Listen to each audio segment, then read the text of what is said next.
Shalom! Bom dia! Bom dia para todos!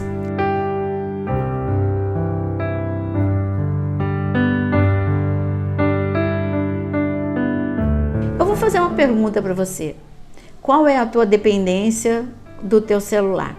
Se você percebe que ele está ali com um único risquinho vermelho indicando ali que vai acabar a bateria, você corre, você logo pergunta: onde tem tomada? Alguém tem alguma bateria externa? Por quê? Porque você sabe que se acabar a bateria você vai ficar sem se comunicar, você vai ficar sem muitas coisas que você precisa, você vai ficar sem direção se você não sabe o caminho e precisa do Waze. A mesma coisa é o teu coração. Mas você não fica tão preocupado com o coração quanto fica com o telefone. Você deveria acordar e falar: eu tô com o meu coração carregado? Não, eu preciso carregar um pouquinho mais o meu coração na presença de Deus. E este é o momento para você carregar o teu coração, para você se encher da presença de Deus, para ter um dia abençoado. E hoje o nosso tema aqui no devocional é: Jesus não desiste de você. Essa palavra de que ele não desiste de nós já lemos desde Josué.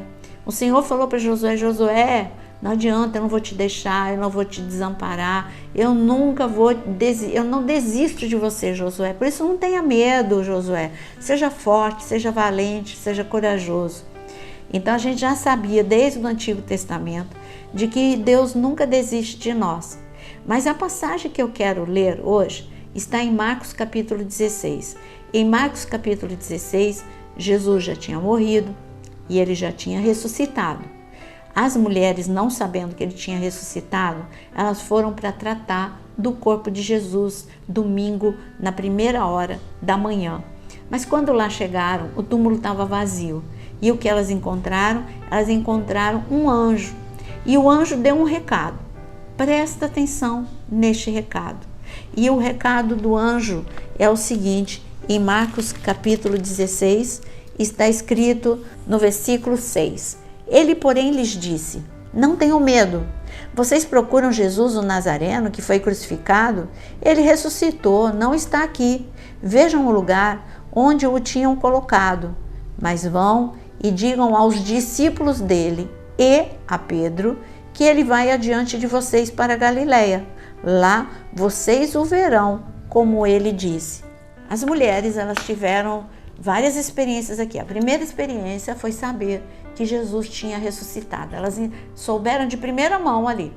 E quando elas souberam que Jesus tinha ressuscitado, o anjo disse assim: olha, não é só isso que eu tenho para falar para vocês, eu tenho um recado para os discípulos. Vocês dão um recado para os discípulos e digam que Jesus quer encontrar com eles lá na Galiléia. Mas ele, de repente, dentro do recado, ele dá um recado mais específico. Ele fala para os discípulos e para Pedro. Pedro não era discípulo? Claro. E por que ele foi destacado entre os discípulos? Por que não falou e para João, que era o discípulo amado? Por que não falou para Mateus, André? Por que não falou para outro discípulo? Por que falou para Pedro especificamente? Porque Jesus queria que Pedro entendesse que, ainda que ele tivesse desistido dele mesmo, bom, agora está tudo acabado, agora ninguém mais confia em mim, Jesus não confia mais em mim, acabou meu ministério, acabou tudo, toda a esperança, tudo que eu tinha construído. Jesus queria que ele entendesse através desse recado: Pedro, eu te amo tanto que eu não desisto de você. Você errou, mas eu conheço o teu coração e eu sei quem você é, e o chamado que está sobre você, esse não caiu por terra. Gente, pensa um pouco. Pedro errou demais nos últimos momentos de Jesus. Lá no cenáculo, ele só teve curiosidade de saber quem que ia trair Jesus. Mas chegou lá em Getsemane, ele dormiu, mas tudo bem, todos os discípulos dormiram. Então ele errou, mas todo mundo errou. Depois ele cortou a orelha de Malco.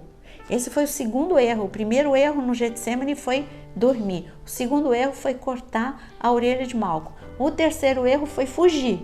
Então, quer dizer, Em poucos momentos ele fez 3 coisas que um discípulo que ama Jesus nunca deveria fazer. Mas para piorar, João não fez isso, o Mateus não fez isso. Ele negou Jesus, e você sabe, não uma, mas 3 vezes. E o pior, ele não esteve ao pé da cruz, só João que esteve ao pé da cruz. Quantos erros! E no momento da ressurreição, ele não esteve também ali esperando Jesus ressuscitar, ele estava trancado de medo ali no cenáculo. Quantas coisas erradas! Isso te conforta, te consola, saber que mesmo que você ache que você já errou tanto, que o Senhor não desiste de você, não desiste. Se você se afastou, deixou de ir para a igreja, porque você disse, não, eu já errei, eu já falhei com tantas coisas, então não dá mais jeito na minha vida. Dá jeito sim, porque ele não desiste de você. Olha o segundo tempo da vida de Pedro. Foi bem melhor do que o primeiro. O primeiro tempo foi ele como discípulo. E como discípulo, tudo bem, ele teve experiências fantásticas com Jesus. Mas depois que ele lá na Galileia, Jesus foi atrás dele quando ele tinha desistido de ser discípulo. Ele tinha desistido de buscar a Deus. Ele estava pescando, ele não estava orando, ele não estava ali fazendo uma reunião de oração. Ele estava pescando, ele desistiu de tudo. Ele falou, Jesus desistiu de mim, com certeza, então eu vou fazer o que eu já fazia antes. Mas Jesus não desistiu, foi lá onde ele estava para dizer, Pedro, eu não desisto de você, você é meu discípulo, vai se tornar o meu apóstolo, eu te amo e eu só quero saber se você me ama. Você sabe que eu senti isso na minha vida. Quando eu tinha 18 anos, eu me afastei de Deus, eu estava na faculdade. Eu me encantei com aquele mundo universitário, e eu me afastei de Deus. Mas Deus, eu tinha uma certeza no meu coração. No primeiro ano da faculdade todo, eu me afastei mesmo. Eu não orava mais, não lia a Bíblia, não ia mais para a igreja. Eu não conseguia fazer coisas erradas, porque o princípio está lá dentro do teu coração, né? Eu não bebi, não fumei, mas eu esfriei completamente. E eu tinha uma certeza, puxa, eu tinha tanta coisa. Quando o tempo foi passando, eu pensava assim, puxa, que vergonha, eu tinha tanta coisa, mas eu desisti, eu tinha um chamado, mas eu desisti. Agora Deus nem se importa mais comigo também. Eu enfiei isso na cabeça. Eu tinha saudades da presença de Deus, eu tinha saudades da igreja, mas eu achava que se eu entrasse na igreja todo mundo ia me condenar. E Deus fez uma armadilha santa. Me chamaram no segundo ano da faculdade, me chamaram achando que eu não era evangélica. Me chamaram para uma reunião de estudo. E aí eu falei para minha amiga que me chamou, olha, eu sou convertida, eu só não estou indo na igreja, eu estou afastada. E eu falei uma frase para ela, eu não consigo achar o caminho de volta para a igreja. E ela falou, vai comigo. Ela insistiu e eu fui. E quando eu fui, eu ali senti a presença de Deus, o amor de Deus. Eu entendi que ele não tinha desistido de mim, mas o meu problema é que eu estava com vergonha de voltar para a igreja. Mas Deus, sabendo disso, me colocou a armadilha santa que eu falei. O líder da reunião falou assim para mim, você conhece Jesus? Eu falei, sim, conheço, é que eu estou afastada. Ele falou assim, de que igreja você é? E quando eu falei qual era a minha igreja, ele falou, puxa, eu sempre quis conhecer essa igreja. Eu falei assim, olha, a igreja é maravilhosa, o meu pastor é maravilhoso. Eu não tive problema nem com a minha igreja, nem com o meu pastor. O problema sou eu. Então eu quero dizer para você, eu te dou o endereço da igreja, mas eu tenho vergonha de voltar, porque eu era muito envolvida na igreja. E aí ele falou, tá bom, então, mas me leva. Essa foi a armadilha santa. Olha, o meu sangue vai estar na tua mão. Se você não me levar, vai ser... Olha, não é legal isso. Eu quero ir para a igreja. E eu cheguei no Brasil agora, eu não tenho igreja. Eu quero ir nessa igreja, então você tem que me levar. E eu levei. Levei porque eu não queria ficar com esse peso na minha vida. E eu levei, sentei na última fileira. Mas eu não estava na última fileira. Era como que se eu estivesse na primeira fileira, porque eu senti que eu fui vista amada, acolhida por Deus. E depois eu fui vista, amada e acolhida pelo meu pastor. Foi uma volta para nunca mais sair da presença de Deus. E eu digo para você, Deus não desiste de você. Ele deu um recado para Pedro, diga para Pedro que eu quero vê-lo lá na Galileia. Eu quero me encontrar com ele. Eu quero me encontrar para dizer que eu não desisti, que ele é pescador ainda de homens, que ele ainda é o meu servo e que ele vai ser um grande apóstolo. E você sabe que o segundo tempo da vida de Pedro orou e paralítico andou. Pedro orou e Dorcas, que tinha morrido, ressuscitou. Pedro, por onde ele passava, a sombra dele curava. Então eu digo para você, você que acha que o Senhor desistiu de você, Ele nunca desiste.